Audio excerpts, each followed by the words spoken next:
प्रिय श्रद्धालुओं, जय श्री कृष्ण, जय श्री राम, जय श्री राधे राधे, जय श्री महाकाल।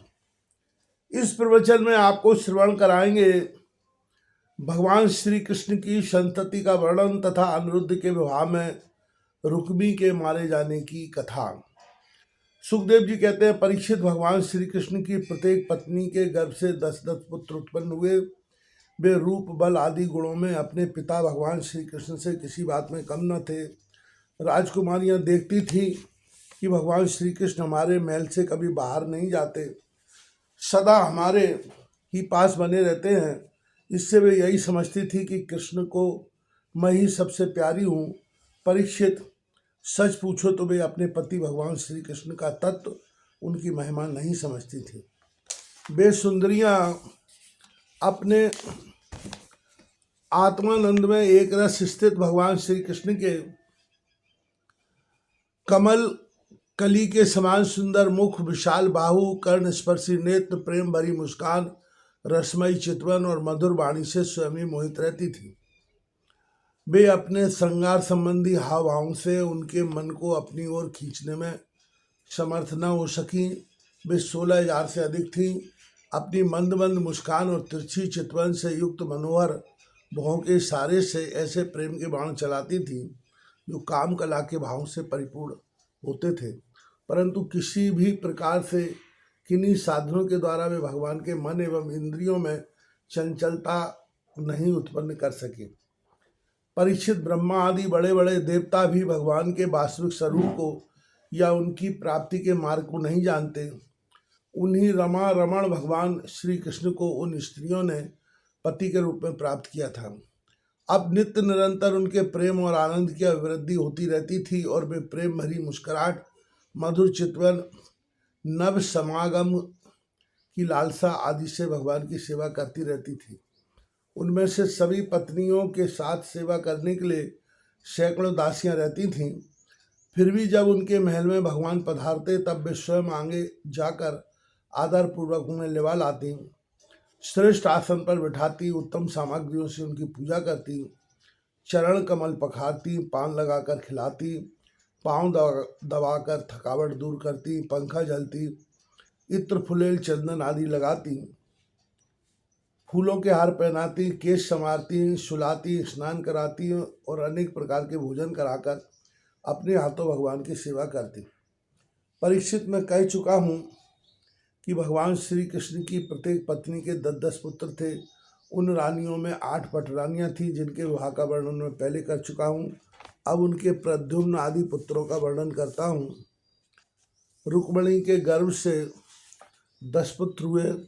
प्रद्युम्न चारुदेशन, सुदेशन, पराक्रमी, चारुदेश, चारु, चारुगुप्त, भद्रचारु, चारुचंद्र, विचारु और 10वां चारु। ये अपने पिता भगवान श्री कृष्ण से किसी बात में कम न थे। सत्यभामा के भी 10 पुत्र थे। भानु, शुभानु, स्वरभानु, प्रभानु, भानुमान, चंद्रभानु, बृहदभानु, अतिभानु, श्रीभानु और प्रतिभानु। जाम्बवती के भी शाम आदि 10 पुत्र थे। शाम, सुमित्र, पुरजित, सत्यजित, सहस्त्रजित, विजय, चित्रकेतु, वसुमान, द्रविण और क्रतु। ये सब कृष्ण को बहुत प्यारे थे। नागनजिति सत्या के भी 10 पुत्र हुए। वीरचंद्र, अश्वसेन, चित्रगु, बेगवान, वृष, आम, शंकु, वसु और परम तेजस्वी कुंती।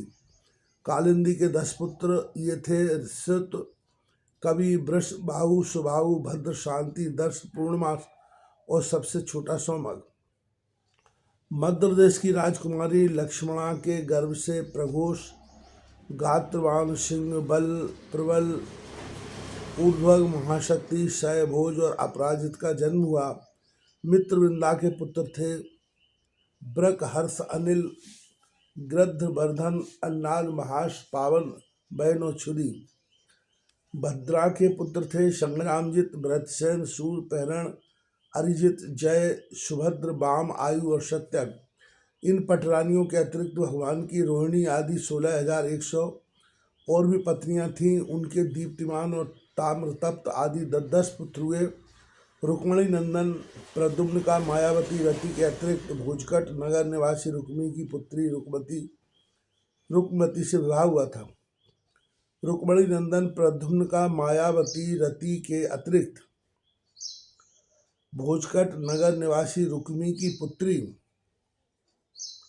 रुक्मवती से विवाह हुआ था। उसी के गर्भ से परम बलशाली अनिरुद्ध का जन्म हुआ। परीक्षित श्री कृष्ण के पुत्रों की माताएं 16,000 से अधिक थीं, इसलिए उनके पुत्र पौत्रों की संख्या करोड़ों तक पहुंच गई थी।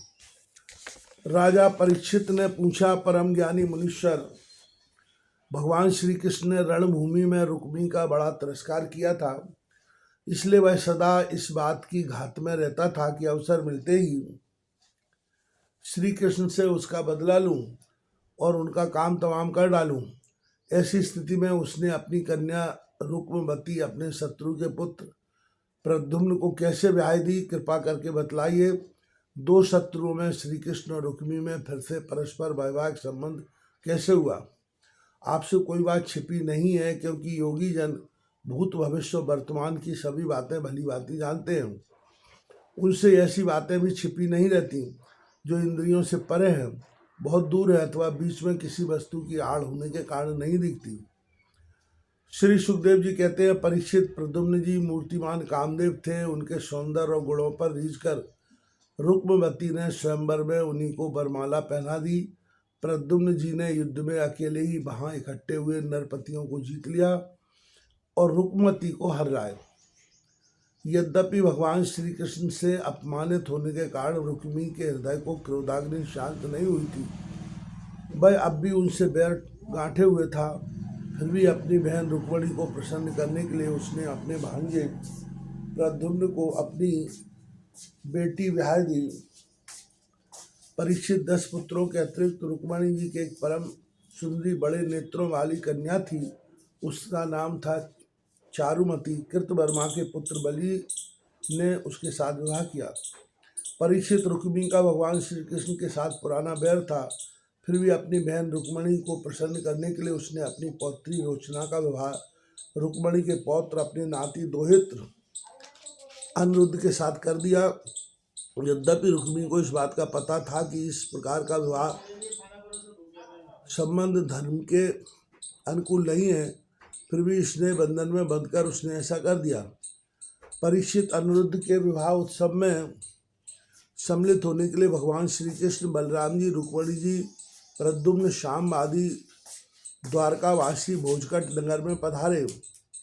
जब विवाह उत्सव निर्विघ्न संपन्न हो गया, तब कलिंग, नरेश आदि घमंडी नरपतियों ने रुक्मी से कहा कि तुम बलराम जी को 500 के खेल में जीत लो।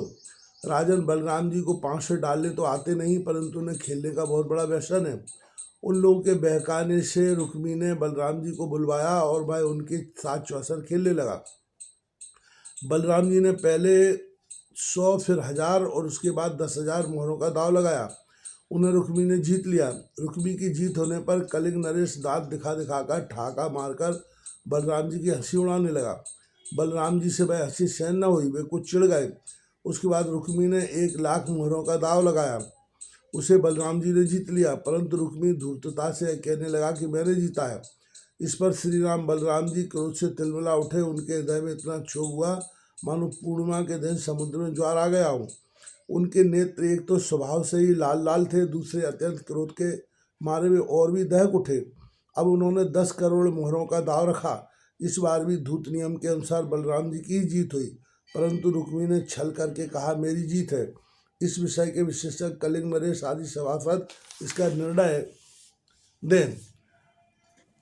उस समय आकाशवाणी ने कहा, यदि धर्मपूर्वक कहा जाए तो बलराम जी ने ही दाव जीता है। रुक्मी का यह कहना सरासर झूठ है कि उसने जीता है।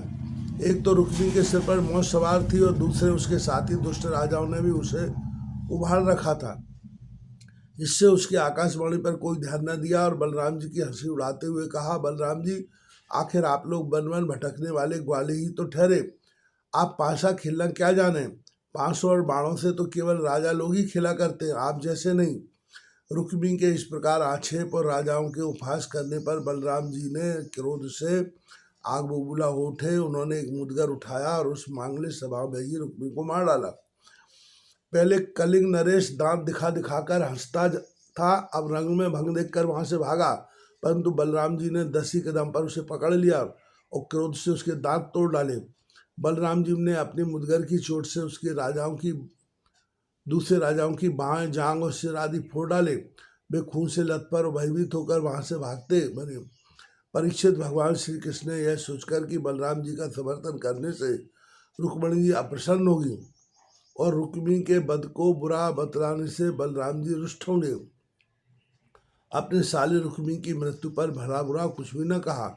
इसके बाद अनुरुद्धि जी का विवाह और शत्रु का वध दोनों प्रयोजन सिद्ध हो जाने पर भगवान के आश्रित बलराम जी आदि यदुवंशी नवविवाहित दुल्हन रोचना के साथ अनुरुद्ध जी को श्रेष्ठ रथ पर चढ़ाकर भोजकट नगर से द्वारकापुरी को चले आए।